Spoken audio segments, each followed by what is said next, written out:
Oke. Assalamualaikum warahmatullahi wabarakatuh. Waalaikumsalam. Oke, kembali lagi kami dari DPD HIPI Jogja di channel HIPI YouTube. Ya, nanti YouTube HIPI kita nanti bisa berbincang-bincang ya. Kebetulan pada kesempatan pagi yang cerah ini kami berada di rumah beliau Pak Margi yang berada di Kulon Progo. Ya, nanti akan kita sharing tentang hubungannya dengan beras, perberasan Pak Margi. Dan saya juga didampingi oleh Ketua DPD HIPI, beliau adalah Dr. Sarbini atau dikenal dengan nama Mbah Ben. Ya, terima kasih. Kita mulai Pak Margi. Kebetulan ini Pak Margi kan anggota HIPI di Kulon Progo, bisa nanti memberikan semacam ya sharing Pak Margi. Kita bincang-bincang santai.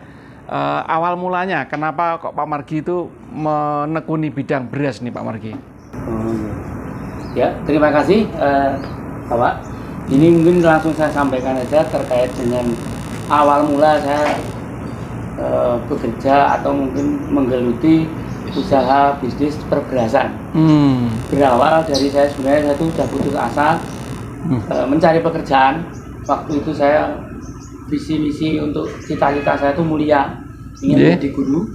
Tetapi karena memang Rismon tahun 98, kemudian negara keadaan belum pasti, saya ngajar GDT selama 2 tahun di SMA 1 kemudian saya lebih baik keluar karena memang kebutuhan mendesak untuk kebutuhan anak saya, susu setiap hari harus minum susu, kemudian saya harus mengeluarkan uang beli susu, sehingga saya berpikir lebih baik saya guru yang sifatnya satu hari itu dapat uang. Kebetulan saya pulang ke mertua Jombang, ada sepan keliling, saya minta dibelikan. Dan waktu itu dibelikan sama simbah saya. Slab keliling ya? Slab keliling. Nah, tahun berapa itu Pak? Kurang lebih slab keliling tahun berapa Pak Margi? Tahun 98, 99. Saya keluar ngajar itu 98, 99. Keluar dari GDT ngajar. Belum diangkat tapi masih honorer. Guru tidak tetap ya? Nah, saya memang bercita-cita, saya membesarkan anak dan istri. Nah, bagaimana untuk kehidupan sehari-harinya terpenuhi. Nah, untuk itu saya lebih baik guru. Kemudian saya membawa selepan keliling yang diberikan oleh simbah saya dari mertua. Itu saya jalankan. Saya ke masyarakat door to door untuk membantu jasa penggilingan. Ternyata di masyarakat diterima. Nah, dari situ saya tertarik. Beras itu saya buat slab, saya slab dengan baik. Tetapi masih kalau kita pasarkan di pasar itu banyak istilahnya keluhan masyarakat bahwa beras di Kulon Progo itu masih kurang kualitasnya, kurang baik dibanding dengan beras Belanggu. Dari situ saya tertarik, penasaran mengapa kok di Kulon Progo berasnya tidak sebaik di beras di Belanggu. Saya penasaran dari situ, saya tidak bisa menerima istilahnya Allah kok tidak adil, padahal Allah mah adil. Nah, dari situ saya termotivasi untuk membuktikan bahwa beras Kulon Progo itu juga layak dipasarkan, juga bisa diterima di masyarakat seperti beras Belanggu, enak kan gitu. Nah, sehingga saya mencari tahu sebenarnya bagaimana cara membuat beras yang baik, yang bisa diterima di konsumen, bisa diakui. Nah, saya buktikan waktu itu sama almarhum Pak Ito ya. Pak Ito itu penyuluh BPP waktu itu, Dinas Pertanian. Nah, itu dari situ saya buktikan ternyata memang ada proses yang membedakan, sehingga beras Belanggu itu tidak dari awal tanahnya. Pengetahuan masyarakat kan, wah kalau beras Belanggu itu tanahnya, karena beras sana itu lebih putih pulen, tapi tidak. Yang menjadikan temuan saya itu prosesnya ternyata yang membedakan untuk membuat beras baik, enak dan diterima di konsumen itu prosesnya. Proses cara menanamnya, pengolahan pasca panen. Nah, dari situ saya membuktikan bagaimana cara membuat beras utuh, sehingga saya membuat itu open untuk beras. Kalau di MT1 tinggalan nenek moyang di Kulon Progo itu kan cenderung disimpan untuk stok cadangan pangan kayak lumbung tuh ya, akhir tahun takut paceklik tidak punya cadangan pangan. Nah, di situ mayoritas masyarakat di Kulon Progo itu penjemurannya kering sekali, kemudian berasnya menjadi patah, kemudian melar, kemudian biru. Nah, dari situ sebenarnya ada sesuatu proses yang salah. Nah, sehingga kita pelajari dari perbandingan kita beras Delanggu kok bisa putih. Putih itu dibuat atau diproses dari cara memetik. Saya pelajari di Delanggu memetik padi itu tidak lebih dari umur 90. Kalau lebih tua itu kecenderungan beras itu lebih tidak cerah, lebih kusam, tidak bening. Tapi kalau pas 90 hari kita petik, misalnya kalau bahasa sini itu remegak, itu beras bisa putih. Kemudian cara membuat beras utuh, kita pakai alat oven bed dryer manual. Jadi kita pakai kipas modifikasi mesin kol diesel, kemudian kita angini, kemudian kita kasih apinya kita pakai gas, pakai kayu juga bisa, pakai sekam bisa, tapi lebih enak, lebih kita pengawasannya untuk pengapian tuh gas.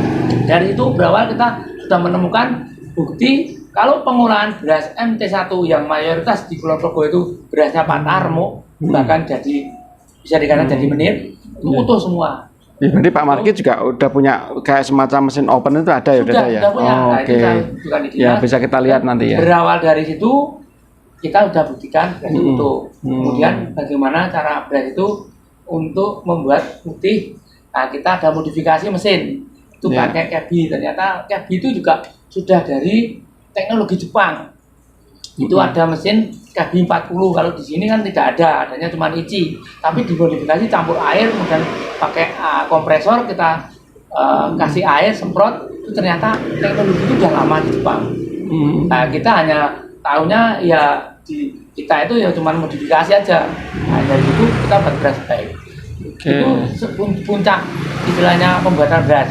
Tapi sejarah perjalanan dari keliling-keliling, saya berkembang. Saya tidak memiliki modal, tapi modal yang paling utama kita miliki itu kepercayaan. Dan artinya jujuran. Kemudian kita transparan. Jadi 3 itu yang saya miliki, kita bisa berkembang. Dari kepercayaan yang kita miliki, banyak masyarakat, banyak petani, banyak pelanggan yang kalau tidak diseleb sama saya, Pak Margi aja yang nyeleb, yang menjualkan saya, yang istilahnya memproses untuk jadi beras semua, saya itu banyak yang mempercayai. Jadi tadi artinya tanpa modal tadi petani menyerahkan berasnya yang diseleb ke Pak Margi, kemudian menjual Pak Margi, masih padinya tadi ya. Nah, ini nilai kepercayaan yang saya dapatkan itu luar biasa. Jadi tanpa modal saya itu, saya menyelam itu nggak memiliki modal 1 juta, nggak punya. Saya cuma modal dengkul, istilahnya kita keliling, kita melayani masyarakat, nyelam, ada kepercayaan suruh menjualkan, saya jualkan. Jadi uang kita kembalikan ke petani. Ini Bu, ini Pak, berasnya nilai uangnya sekian, katolnya, ongkosnya sekian. Dari itu pertanyaan banyak pelanggan saya. Setiap pos di Pedukuhan itu ada pos setiap hari. Mungkin hari Senin di pos Kaligitung, hari Selasa di Ngejarjo, hari Rabu mungkin di daerah Gripeni. Itu sudah punya pos-pos sendiri waktu itu keliling. Berawal dari situ kita berkembang, tetap kita pegang kepercayaan, kejujuran dan transparan.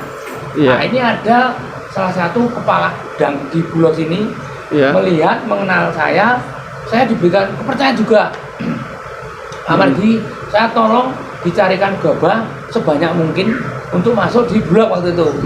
Oke, saya sebagai apa Pak Margi bisa proses untuk jemur? Oke, bisa saya jemur. Waktu itu saya belum punya oven, tapi belum punya gambaran oven, tapi belum melaksanakan, tapi perlu jemur dulu awalnya. Dari Bulog kita diberikan kepercayaan untuk mengolah jemur. Saya waktu itu murko kerjaan jemur itu. 1 hari jemur sampai 25 ton sampai 30 ton.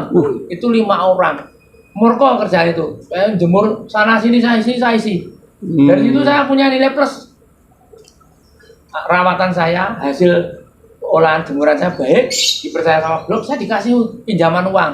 Tidak dipinjami, tapi ini loh Pak Margi, ada uang 100 juta, silahkan dibelikan gabah, yang penting gabah yang masuk ke Bulog masuk SOP. Saya layani. Buah modal dari 100 itu saya layani. Saya belikan, saya masukkan ke Bulog, masuk sampai hampir 1000 ton waktu itu. Ada kepercayaan. Bertambah kepercayaan, kepala gudangnya tidak bisa menerima kalau selamanya Pak Margi cuma jadi bro. Jangan Pak Margi, kamu jangan jadi bro. Kamu harus jadi mitra. Mitra kerja.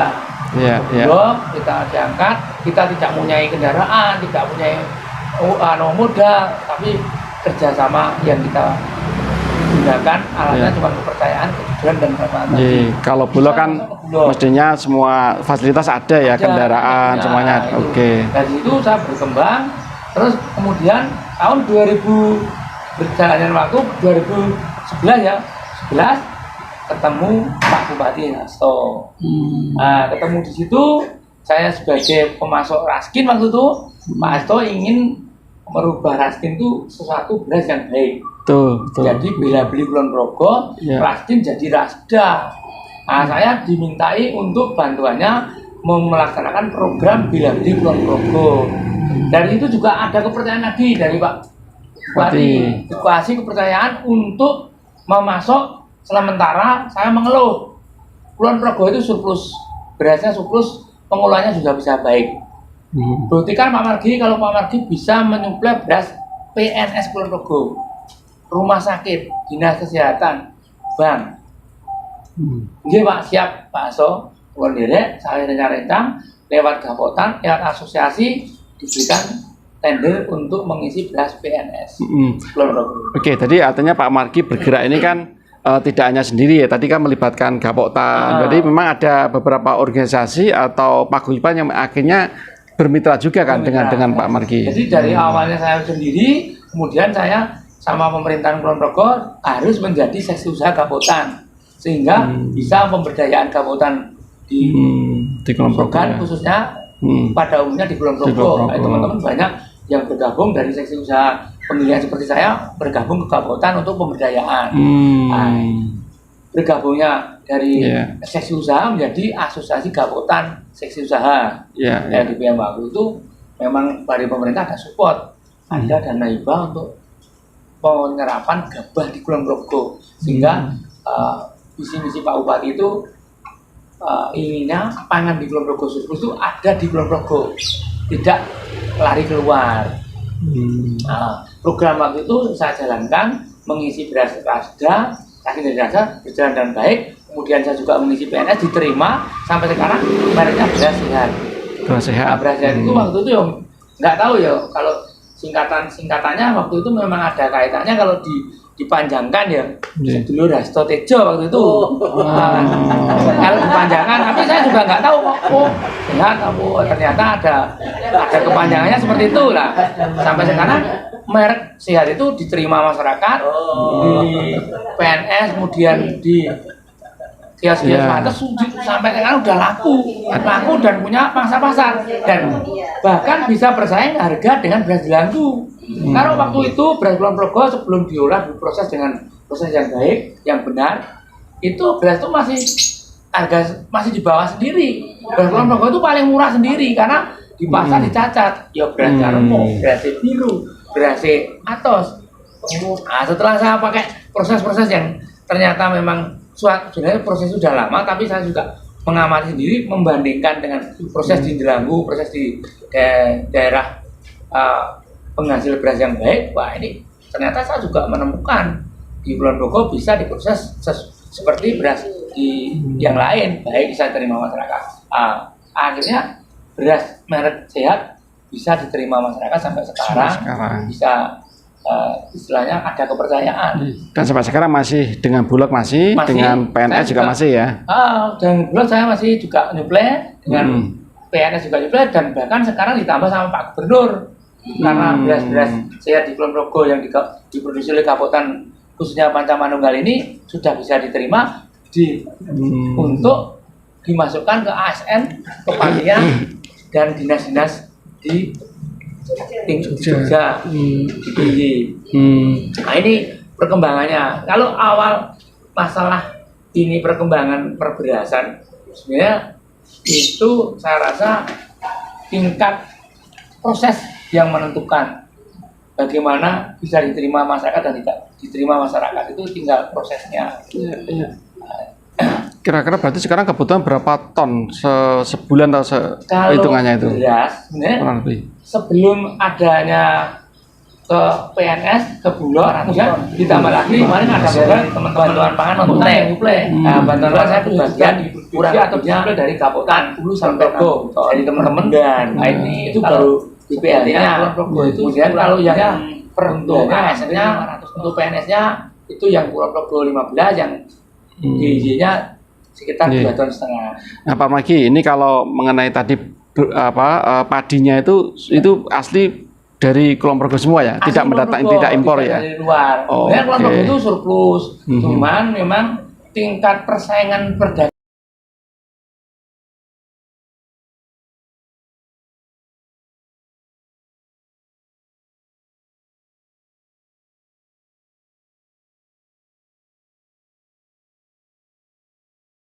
itu kalah modal, kalah pemasaran, kalah proses.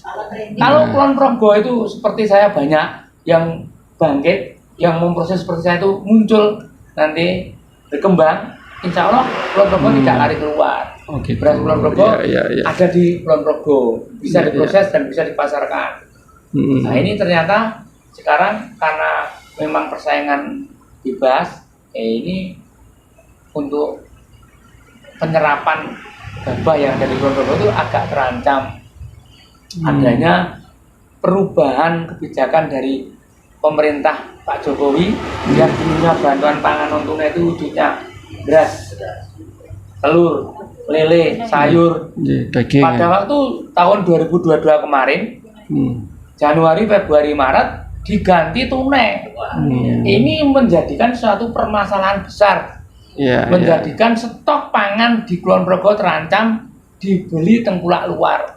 Karena pangsa pasar Gapotan dihilangkan, tidak diberikan ruang, tidak diberikan kesempatan untuk menjual, sehingga kemampuan menyerap Gapotan terbatas dengan modal yang ada. Nah, tapi kalau ada regulasi perputaran, ini kita store ke BNT, kemudian kita nyerap lagi ke petani, kita store lagi, berarti barang itu ada di Kulon Progo, tercover. Tapi karena kemarin ada kebijakan perubahan tunai, sehingga kita tidak bisa berdaya, kita mampu menyerap sesuai adanya modal. Saya mengharap sama pemerintah sebenarnya regulasi untuk penyuplai beras bantuan pangan non tunai yang di Kulon Progo itu sebenarnya sudah berjalan dengan baik dan sesuai alurnya, tidak ada penyimpangan. Nah ini tapi nggak tahu tolak ukur dari pemerintah itu seperti apa sehingga dirubah menjadi bantuan tunai lewat pos. Ini saya menyayangkan ya, untuk pemberdayaan masyarakat khususnya yang terhimpun dalam HIPMI ya, HIPMI kita ini ya. Ini ya bisa pemberdayaan antar kelompok, antar wilayah untuk melakukan penyerapan gabah, untuk melakukan pemasaran sesuai proses yang saya jalani. Saya bisa terbuka bagaimana untuk memproses beras yang baik, pemasaran yang bisa diterima, saya bisa memberikan ilmunya. Jadi perkembangan memang yang harus kita pegang tetap satu, kita bisa dipercaya, kejujuran dan transparan. Tidak terlepas dari itu. Ada tambahan, Mbak Ben? Dari apa yang dipaparkan Pak Magi, saya mencatat bahwa kualitas beras yang kita makan ini bukan karena faktor tanah dan pupuk, tapi faktor proses. Pengolahan dari awal gabah. Memetik dari awal memetik dari batang padi sampai jadi beras. Sehingga image Delanggu kemudian Cianjur ini bisa dipatahkan Pak Mardi. Dengan teknologinya Pak Mardi bisa memproduksi beras berkualitas. Sehingga waktu ini pengalaman saya sendiri, saya menjual berasnya di Pimat itu banyak komentar, beras ini BP kok lebih mahal daripada beras kalau kita beli tetangga. Padahal kalau saya membandel harga itu kan nonton di Indomaret, Alfamaret, kata ini 5.000 gitu. Nah, jika dari sini kenapa Pak Mardi itu agak sedikit tinggi harganya? Ternyata diproses, dalam proses juga. Kalau Mbak Mide saya tanya, kalau Pak Mardi punya blower ya, saya cuma tahunya blower aja itu. Nah, ternyata ada kayak mobil ngecat jadi open, macam-macam agar beras itu putih, agar beras itu tidak pecah. Itu ternyata teknologi juga. Ini yang bikin harga kita agak akan sedikit naik kan? Tapi apa yang kita luncurkan di HIPI kalau dibanding dengan Alfamart masih kata itu lebih hemat ya. Yang kedua, kita memang sedikit memahami kebijakan Pak Jokowi dan sumbangan tunai itu kelihatannya bagus. Ternyata efeknya ternyata kok mengerikan juga dari para pelaku UMKM, pelaku petani dan sebagainya ini justru dampaknya sangat memukul. Nah, oleh karena itu kepada HIPI saya lewat medsos ini usul pada Pak Jokowi agar kebijakan bantuan tunai itu direvisi karena ini ternyata mematikan para petani. Atau mungkin ada semacam kebijakan atau rule regulasi yang bisa berbeda-beda ya. Artinya begini, karena kan sesuai dengan lapangan di Kulon Progo kan memang itu betul-betul bermanfaat, bisa memutar perekonomian benar-benar di situ dibanding dengan kalau yang tunai. Nah, mungkin kita juga berharap ya melalui masa ini kepala daerah masing-masing sebagai otonomi ya mestinya bisa ya kalau kita bisa mengusulkan punya kebijakan tersendiri, tidak langsung semuanya semua pusat ya. Karena pusat kan juga tidak tahu daerah itu bagaimana kan Bapak-nya. Nah, mestinya begitu. Ya, kalau jadi dengan apa yang disampaikan Pak Marji, itu punya tugas, punya pekerjaan. Ketika kawan Pak tadi ternyata kebijakan ini mematikan sedulur-sedulur petani lainnya. Ini apakah daerah tidak punya kewenangan untuk merubah atau untuk menggantikan kebijakan itu? Jadi kepada teman-teman itu kualitas beras Pak Margi ini bisa disejajarkan sudah dengan kualitas lagu sama kualitas tapi ini Mbak Ben, ketika tadi ada tulisan sehat itu karena orang sekarang kan berupa tulisan kan ya. Sehat kan berarti organik, sehat kan berarti herbal. Itu berarti kemarin kita ada tulisan sehat nggak di situ? Nah, mungkin harus ada tambahan. Kalau berarti sehatnya ini perlu di Pak Margi, perlu di expose itu ya. Ganti Hipimat itu. Hipimat. Ya, maksudnya juga ada tulisan sehat loh. Oke, nanti nah ini kenapa bincang bisnis UMKM ini kita mintakan ke Pak Margi satu agar teman-teman di TV dan konsumen beras ini paham betul sebenarnya berasnya Pak Margi itu apa sih? Nah, itu ini misi kami berdua. Yang kedua, Pak Margi ini punya program yang harus cepat dieksekusi akan menjual beras lagi tapi untuk paket zakat fitrah. Jadi nanti kemasannya itu tidak 5 kilo saja, ada 2,8 on Pak. Nah, ini yang sesuai dengan syariah yang 2,8 on. Dikaji bukan 2,5 kilo tapi 2,8 on atau 3 ya. Nanti Pak Margi ini nanti tolong dibuatkan sampulnya ditambahi sehat. Iya, diperjelas sehatnya itu. Nanti mau nampak atau petik, nanti akan kita berikan ulasan berikutnya. Kemudian saya tanya lagi Bapak ini, sebenarnya kok bisa jadi berarti ini petani lah itu. Tapi jangan S1-nya Universitas Jember ya, Pak?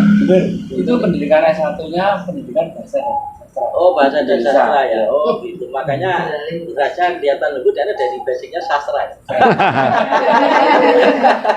Yang jelas itu kalau ada yang menentukan kami dari Gugun pendidikan sastra itu kan untuk meraih pelanggan Pak. Oh, karena kita tidak sepanen. Ya bahasa tadi loh karena meraih pelanggan mau meraih Ibu Margi. Sama itu. Ya karena bahasa tadi ya artinya keluasan komunikasi ya pentingnya di situ ya. Berarti memang harus bisa fleksibel ya komunikasi. Jadi ini teman-teman HIPI kita sudah bisa mengerti langsung objektif bahwa kualitas beras Pak Margi itu beda dengan beras-beras yang lainnya. Saya sebelum hampir 1 bulan inilah beli di pasar Kulon Progo 1 karung 15 kilo tulisannya mentik wangi. Tapi setelah dimasak istri saya loh kok burem beras sih Pak. Dan aromanya juga nggak kelihatan. Nah, ini saya sudah bisa membandingkan. Memang harganya kacek, gitu. Kacek. Saya beli 1 karungnya 15 di pasar, nggak ada. Pasar di sini lah, itu nggak ada. Saya sebutkan. Kalau sekarang masih di berasnya itu. Jadi, tapi kayak kalau saya tuh memahamkan kepada teman-teman itu, bang saya beli di tetangga panen kacek. Ada yang 5 kilo 48.000, ada yang 5 kilo 50.000. Nah kita kan jual 55.000. Saya terbaca 55.000 itu berarti 5.000 Bapak untuk hippie. Nah itu hippie hanya mengambil 5.000. Saya korban solar. Saya ongkirnya gratis jadi saya gitu. Demi agar koperasi ini bisa segera berjalan. Nah, nanti harapan saya untuk Yakar Fitrah ini nanti semua anggota saya minta untuk membeli. Lah kok kacek 2.500 udah dianggap itu sedekah itu. Nek lebih larang sedikit itu anggap aja itu sedekah. Karena tidak diberi saya, diberi koperasi. Ini perlu saya sampaikan pada semua ketua DPD. Nanti saya minta untuk kebutuhan Yakar Fitrah ambillah beras koperasi Kopi Duraya. Nanti harganya berapa? Nanti kita nunggu bareng-bareng sama Pak Mardi. Saya nggak minta harga itu. Oke Mas Arya. Sebenarnya kalau terkait dengan harga itu bisa Pak. Kita menyelesaikan mungkin persaingan di luar sana ya. Ada yang harganya 9.000, ada yang biasa. Memang yang membedakan tuh milihnya itu. Kalau milih yang proses saya yang pakai Cappy Poles, ya kita karena ada hitungannya Pak. Kalau di Cappy Poles itu kan ada biaya 700. Kalau cuma kita melayani dengan harga yang murah itu bisa. Cuman tidak bisa minta yang Poles. Nah ini mungkin minta yang 8 itu bisa. Yang 8,5 bisa. Tapi apa adanya. Bahkan murah lagi bisa. Cuman kalau mau minta yang sesuai proses yang kita jalankan standarnya ya kita nggak bisa karena memang ada tambahan perkembangan yang kita jual yang berkualitas. Berkualitas. Ini perkembangan teman-teman ya harapannya pokoknya seperti yang Pak disampaikan tadi untuk pemerintah segera mungkin meninjau ulang ya Pak kebijakan itu untuk mengapa kok harus tunai harus dikembalikan ke pangan saja. Soalnya memang masyarakat banyak yang kemarin itu terpukul dengan harapan masyarakat petani itu menjual hasil taninya itu lancar seperti pada waktu petani nanam terong. Pada waktu itu program bantuan pangan non-tunai kan ada sayur. Sayur diambilkan pada waktu pas panen panenan ada terong kita jual terong, ada kacang panjang kita kacang panjang. Petani harapannya begitu dia nanam terong bisa dipasarkan di bantuan pangan non tunai tadi, ternyata diganti tunai uang, terongnya nggak laku. Akhirnya apa? Dipakai sapi. Nah ini kan akibat dari kebijakan pemerintah yang kurang langsung di lapangan ya ke petani langsung. Harusnya memang diberikan pangsa pasar bantuan pangan non tunai itu sudah memberikan pangsa pasar ke petani yang luar biasa, jaminan jual, jaminan harga, kan? Jadi kebutuhan terpenuhi untuk kita, sehingga uangnya itu ada di masyarakat, pemberdayaan masyarakat sampai ke akarnya langsung gitu ya.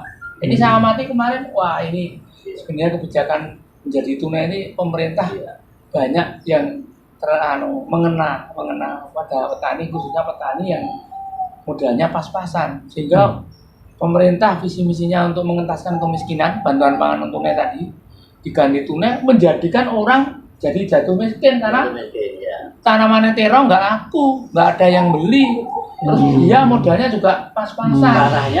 Parahnya uang tunainya dikasihkan anaknya gue nambahin cicilan motor. Ini kejadian yang saya amati. Saya juga tidak bisa istilahnya melarang atau mungkin memberikan arahan peringatan atau penerima manfaat ya. Kemarin itu ada lucu Mbak Ben. Ke tempatku, untuk piro? Aku untuk yang telu bos. aku njaluk notane, aku tuku beras 10 kilo wae. Lho, ping 3 kok tuku 10 rek kudune 3 kali. Ora, sing loro rasane notane sing ping 3. Ini kan salah satu mendidik masyarakat secara tidak langsung tidak jujur. Ini bibit-bibit korupsi ini. Nah, akhirnya kan gitu. Ini pemerintah secara tidak langsung memberikan suatu ajaran yang membuat seseorang itu tidak berjalan. Oke. Ini ini sayang aku ini carane malah sing ngapusi malah masyarakat kecil. Notane iki digawe 3 tapi lek tuku 1. Lah kok malah sing ngapusi pemerintah. Kebalik sekarang. Ini salah satu kejadian yang perlu kita ingat bahwa pemerintah itu kalau memberikan bantuan non tunai ya non tunai, kalau bantuan langsung tunai ya langsung tunai sehingga kemanfaatannya jelas. Bisa diterima masyarakat ya. Oke. Mungkin lagi Pak Mas Arya. Jadi saya sampaikan ke DPD Bogor ya, hasil rapat kemarin kita program koperasi ini kita nanti akan mengajukan tender ke provinsi dengan melampirkan potensi-potensi masing-masing DPC. Kemarin Mas Arya sudah mengkotak-kotak Kulonprogo nanti diberi kewenangan untuk menjual beras sama gula merah Pak. Kulonprogo ada 2, beras sama gula merah. Nanti gula merahnya kalau beras kita sudah nggak meragukan lagi, 1 hari 100 ton siap. Nah untuk gula merah kami belum bisa mengkalkulasi Kulonprogo siap berapa ton satu harinya. Jadi kemudian kalau Bangkul nanti berapa merah sama berapa putih. Nah kalau itu kemarin masih dipelajari. Nah untuk kota, kalau kota jelas namanya kota tidak punya sawah itu. Nanti jasa perkantoran dan sebagainya. Kemudian yang Sleman kemarin telur, anak Pak Waloya ya, Mas Waloya ya. Jadi kita sudah punya program itu. Dari koperasi Kopi Daya sudah legalitasnya sudah turun. Kita daftarkan untuk akun bisnisnya di Badan Lembaga Pengadaan Barang dan Jasa dari provinsi. Sehingga kita akan terus aktif untuk mengajukan tender terus. Pemda provinsi, kabupaten dan sebagainya itu butuh apa toh? Nah ini sudah punya, gitu loh. Nah sehingga kami minta semua ketua DPD bekerja dengan maksimal mencari apa yang bisa kita pasarkan di wilayah provinsi. Kemudian nanti sudah akan diberikan satu ketegasan bahwa anggota HIPI itu otomatis anggota koperasi. Karena apa urunan berapa Mas Arya urunan? Untuk simpanan pokok yang sekali itu 100.000, simpanan wajib tiap bulan 10.000. Ya. 220. Ya, setahun. 220 mau dibayar cash langsung ya oke, mau digiling ya monggoannya. Nanti di WA Group itu ada banyak sekali WA Groupnya, tapi nih jelaskan ini anggota belum lah ini jadi masih belum. Sehingga nanti kita akan segera RAT koperasi dan nanti akan menentukan kebijakan anggota HIPI otomatis anggota koperasi. Sehingga koperasi kita bukan cuma pinjam, tapi ngedolke produk anggota. Nek cuma pinjam pun dipinjam kita dibalik-balik loh. Tapi ini kita menjualkan produk anggota. Nanti kalau bisa keluar kota ya alhamdulillah. Itu Mas Arya tambah saya. Baik, gitu saya kira mungkin boleh ada satu pertanyaan mungkin dari forum tentang yang pengen saya tanyakan itu tadi kan konsepnya adalah transparansi dan kejujuran ya Pak. Nah transparansi dan kejujuran apakah kalau misalnya itu dalam tim baik itu Bulog atau kemudian timnya Bapak sendiri itu termasuk iki saya lekulaan semene, iki le produksi semene, saya jual segini, jadi keuntungannya nanti bagaimana presentasi kita agar isinya itu tetap kompak ya, karena menjaga kekompakan tentang istilahnya finansial itu kan kadang ada sisi sensitifnya. Itu Pak yang saya tanyakan. Untuk nilai transparansi itu sebenarnya transparansi terkait dengan kita melayani petani. Jadi kalau petani jual gabah 20 karung, timbangannya ya sesuai. Jadi apa adanya. Kalau 50 kilo ya kita bilang 50 kilo. Tidak ada dusta di antara kita. Kemudian harganya dijelaskan. Kalau ada kualitas yang kurang baik, kita jelaskan ke petani. Mbah, Bu, Pak, kok gabahnya kurang baik? Ini bagaimana? Apa harga diturunkan atau seperti apa? Kita biar bisa jalan. Ini nilai transparansinya di situ. Jadi kita ada sesuatu yang tidak disembunyikan apa adanya. Ini termasuk kalau bagi saya dalam perdagangan ijab kabul. Kalau ijab kabulnya di awal sudah oke, boleh sah, ya enak, kita jalani enak. Jadi kita kadang-kadang melayani petani, ada yang ngambil gabah di sawah, ada yang di rumah, ada yang dikirim dari penderipnya, itu transparansi. Kalau nilai kejujuran ya kita tuh memang dari awal kalau sudah tidak jujur itu kita udah repot. Jadi dari kita bekerja kalau sudah jujur kan lebih lega, enak, tidur ya tinggal tidur, kita istilahnya nggak pernah beban. Sehingga kalau ibu bapak mencari di sini kok bisa bapak mikirkan seperti ini banyaknya, mikirkan nanti belum kirim berasnya ke pasar, belum ke PNS, belum ke rumah sakit, belum ke bulognya, belum yang ambil gabahnya. Saya itu nggak pernah merasa terbebani, karena yang saya pegang itu tadi udah kita jujur, transparansi dan sudah bisa dipercayakan, sudah kita apa adanya kan. Jadi betul. Lebih bisa diterima. Tapi kalau ada sesuatu yang katakan tidak jujur ya, masih tidur pun masih bingung, masih mikir aku dong yang mau bobot iki 50 tak omong ke patang kosong itu kan satu contoh itu sudah nggak pas sebenarnya.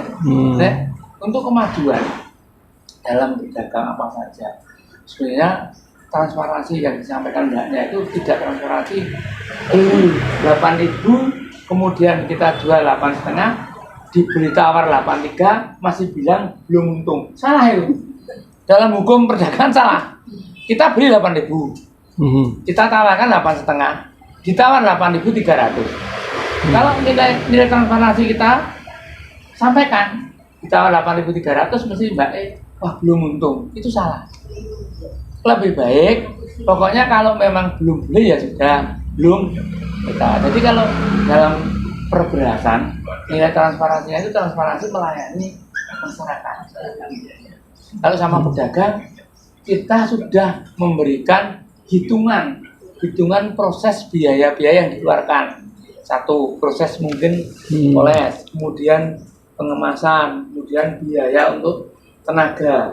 Itu sudah dihitung, kita press. Jadi kalau kita sifatnya grosir di sini, beli di sini sama kita kirim ke tempatnya, kalau pengirimannya sesuai dengan tonase, itu harganya sama. Jadi kalau beras merek sehat, di sini tetap harga 10.000, sama di atas saya kirim di 10.000.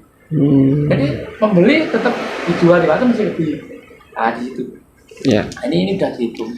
Jadi untuk mungkin dengan bekerja sama dengan HIPI ini ada spesialis untuk harga yang nggak apa-apa, nanti kita press lagi untuk biaya-biaya. Nanti barangkali ini mesin saya sudah bisa ready untuk digunakan yang baru listrik. Nanti kalau memang mau mersani baru, termasuk ya invest yang luar biasa Pak. Punya itu kalau bagi saya ya juga orang mimpi. Karena awalnya saya modal dengkul, tidak memiliki apa-apa. Kita cuman yang saya disuruh bekerja. Karena Bapak lahan jenazah yang untuk jemur itu berapa hektar? Sampai bertonton satu. Kalau jemur sementara saya memang sudah tidak menggunakan lantai jemur yang banyak. Memang lantai jemur saya cuma mungkin luasan 2.000, tapi kita beralih ke teknologi. Teknologi pakai opennya dulu. Saya punya open 1 kapasitas 15 sampai 18 ton. Kemudian saya mengembangkan lagi open yang kedua kapasitas sampai 20 sampai 30. Ini yang jadi catatan kita. Ini saya kembangkan. Tidak seperti bahas kita atau di jalan. Itu proses. JLS kita lah. JLS kita kan setiap pagi sampai malam kan jemuran di geledeng gitu. Nah, Pak Madi sudah tidak pakai itu. Nggak pakai open. Sementara paling banyak open. Ya ada dijemur tapi itu kan sortiran. Ya. Yang dijemur itu barang yang disortir, yang kira-kira tidak masuk oven, kemudian barangnya kurang layak itu dijemur. Ini, tapi kalau yang baik, ini knowledge produk bagi kita ya. Jadi yang rokok itu biasa itu jemur apa? Kanggo terpalang, pinggir jalan, di pinggir jalan. Dulu kemudian nggak apa-apa, ternyata apa-apa sudah tidak pakai itu, pakai teknologi. Ada nilai tambahnya, Ada nilai tambahnya jadi beras itu lebih utuh, kemudian beras lebih laku, kemudian lebih putih, lebih jadi gulanya tidak campur kerikil. Kalau di oven kan nggak ada kerikil. Jadi dari awal langsung masuk oven nggak ada kerikil, nggak ada batu. Ini Mas Dwi, catatan video kita bahwa penjemuran padi Pak Mardi sudah tidak lagi seperti kakek nenek kita ya. Tapi seperti nggak pengaruh. Mau ngecat pertama bisa. Seperti ngecat mobil itu pakai oven ya. Kemudian Pak Mardi, mesinnya itu sudah berapa macam berapa jumlahnya kok? Jadi satu hari dia produksi sekian ton. Memang kalau orang usaha itu kalau kita selalu istilahnya prinsip dalam usaha kita prinsipnya kita jalani, tidak usah kita mengendak atau mungkin menengok yang lebih lebih mampu atau lebih atasnya ya. Tapi kita jalani, kita pahami, kita selami permasalahan apa yang terjadi, kita selesaikan, kita pecahkan. Setiap tahun kita koreksi, kita display ke belakang apa yang harus kita perbaiki. Nah, dari situ sebenarnya saya juga tidak mengerti ya, dalam artian tidak berharap atau punya cita-cita besok saya pakai mesin kok diesel. Enggak pernah. Saya pakai mesin khusus enggak pernah. Tetapi kita jalani, awalnya kita pakai Dongfeng sudah nggak layak, kita pakai kol diesel tambah kapasitasnya pakai susu tidak, kapasitasnya ketinggalan pakai listrik. Pakai listrik 3 pas 147 kVA. Ini kan udah tingkatannya kan udah seperti industri yang besar ya. Tapi awalnya kan cuma Dongfeng dia keliling seperti itu. Itu pakai sopir. Gak lama. Saya itu nggak gengsi yuk. Jadi waktu baru saya ngajar sarjana, tapi yang penting halal. Saya dapat jadi halal dan bisa dipercaya di uangnya udah ganti dari situ. Sekarang alhamdulillah kalau bicara nanti pasal omset jangan sampai dari sini. Kalau di ekspos nanti tidak pajak. Nanti dihapus ya pajaknya. Tit itu ya. Iya. Nah ini teman-teman saya mengharapkan yang termasuk anggota atau mungkin sudah lama di IP, mari kita bekerja sama, mari kita maju bersama, mari kita produksi beras dimanapun tempatnya, baik di Bantul, Sleman, Pediang, Gunung Kidul, kita belajar bareng. Jangan sampai hasil petani kita diserap oleh tengkulak besar, boleh Jelanggu sama Cianjur ya. Padahal saya itu aslinya di Jelanggu Pak. Saya punya sawah di Jelanggu juga. Artinya gini, contoh ya, kita kalkulasi lah, di agro kita itu sudah hampir 1000. Di Bogor 200 ya, 200 berapa itu, Sleman hampir 300, Kota 150, Bantul di bawah 100 ya. Ini kalau saya hitung-hitung sudah mendekati 1000 di agro kita. Nah, nanti kalau 1000 itu yang beli beras Jakarta itu 500 saja, kita sudah bagus sekali. Karena saya sudah begitu ngomong di masyarakat, itu kan nanti saya beli Bapen aja lah, bukan anggota itu. Agar dari makanya dia bilang jam pesan Bapen kalau nanti ya kasih tes jadi kabari, ini sudah begitu. Dan masyarakat yakin, jadi nanti di luar anggota saya kira pasti ada sekitar 25% lah bisa lolos. Kalau itu semuanya nanti bisa sama, artinya jalan itu semua rokok yang ngedol, semua DPC yang menjual. Nanti kemarin kan kita terkendalanya itu memang kalkulasi bagi hasil gitu. Di Kingko jatah DPC itu lah, nanti akan kita pecah jadi 2 saja lah. Untungnya dibagi 2. Koperasi 50%, kemudian koperasi 40%, kemudian DPC itu berapa persen, nanti singgo solar Rp1.000 atau itu kayak gitulah. Jadi daripada itu koperasi itu dapat sekian DP-nya udah wah akhirnya mumet. Udah saya malah pusing sendiri, akhirnya saya malah malas lem. Nanti kita pecah jadi dua, koperasi sama DPD. Nah, nanti persentasenya berapa? Jadi semua DPD saya minta nanti menjual produk zakat fitrah. Ya itu nanti teknis Mbah, karena ini juga besok udah puasa insya Allah ya, jadi otomatis minggu ini udah kita mulai sosialisasi, minggu depan kedua itu sudah mungkin udah proses pencatatan kebutuhan kita berapa, sehingga minggu ketiga itu udah dalam bentuk produk jadi, minggu keempat maksimal sudah kita edarkan, mungkin itu gambarannya. Saya minta bisa nggak Pak Mardi 1 minggu ini ada packingan katakanlah 10-15 packingan yang paket zakat fitrah, karena nanti saya minta tolong Pak Bupati untuk menunjukkan beras zakat fitrah punya kita. Saya ada kemarin ketemu di Jakarta, siap saya tunggu waktu acara hajat kalian saya ketemu Pak Hasto, Pak Tejo, Pak Bupati sekarang ya Pak Tejo sama Ibu, saya minta foto juga. Nanti beras ini akan kita luncurkan. Tapi yang lucu adalah Pak Bupati. Ini sakit Pak ini dalam 1 minggu. Kalau setelah tanggal 5 bisa. Oke. Karena saya harus melayani PNS Kulon Progo dan ASN DIJ. Itu batasnya terakhir tanggal 5 harus kita kirim.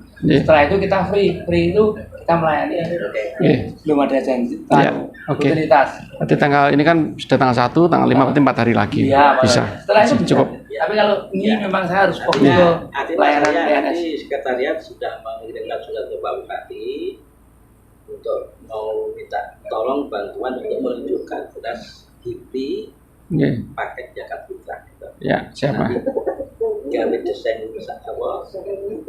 Pembungkusnya dari sini, Mbak Ben. Apanya? Pembungkusnya. Iya. Ya, siapkan aja pembungkusnya.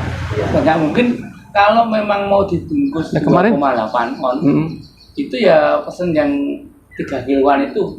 Nah, artinya bungkus yang pesen dengan baik susah.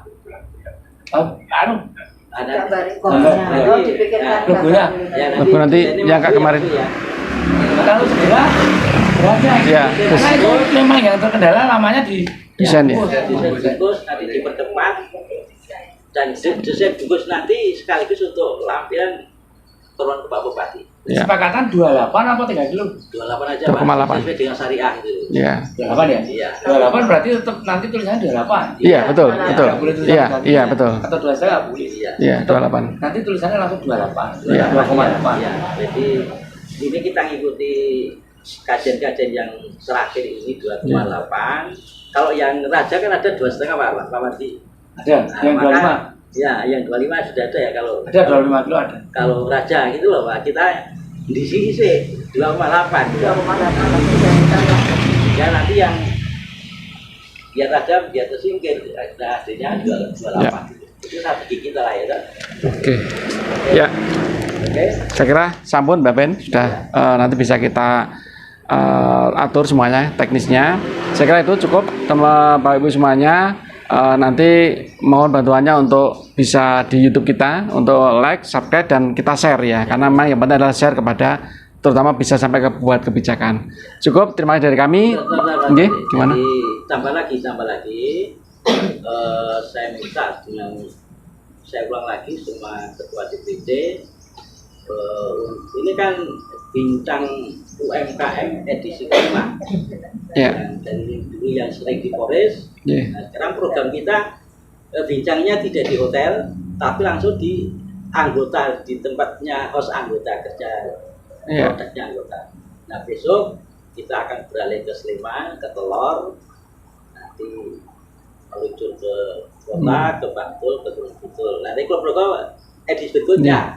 Nanti kalau Bu Teti ikut mana ya? Kota ya berarti ya? Saya ke Kota. Ya. Kalau kopinya ada di Bantul ya. Nanti rencana yang kopi Pak bisa, itu juga menarik nanti. Artinya yang anggota saya minta bisa mendaftarkan. Besok saya hostnya siap, nah, gitu. Tapi dengan catatan produk ini bisa dijual koperasi. Produk ini bisa dijual koperasi. Jadi kayak beras kan ya jual, akhirnya dijual koperasi. Oke. Kalau nanti saya punya pabrik fashion khusus kaos, nah, silakan didaftarkan aja, nanti kita host ya. acara bincang santai lagi. Oke? Ya, oke. Terima kasih waktunya Pak Margi. Oke, Bapak Ibu semuanya, saya kira cukup. Nanti yang terpenting adalah ketika sudah kita sharekan untuk YouTube kita, nanti mohon untuk bisa like, subscribe, dan yang penting adalah untuk kita share ke beberapa pembuat kebijakan, sehingga nanti kita betul-betul apa yang diatur Pak Margi nanti dapat perhatian. Terima kasih semuanya. Kira-kira selamat pagi, semangat HIPI istimewa. HIPI istimewa. Terima kasih.